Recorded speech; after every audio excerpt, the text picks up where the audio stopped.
Yangi limonchilarga maslahat, mana shu o'sayotgan shoxlarni mana ruschalar petelist deydi.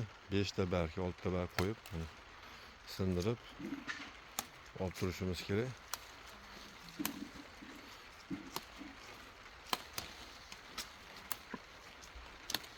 Mana shularni sindirib olib tursak, bu yildan keyingi hosil beradigan shoxlar shular.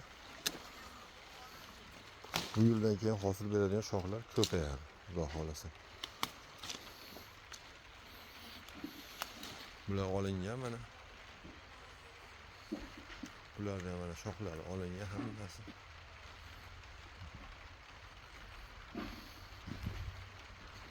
Ozgina qulupnaylarimiz bor tagida.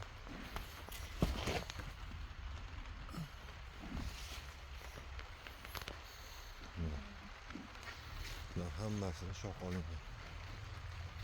Mana shu shoxlarni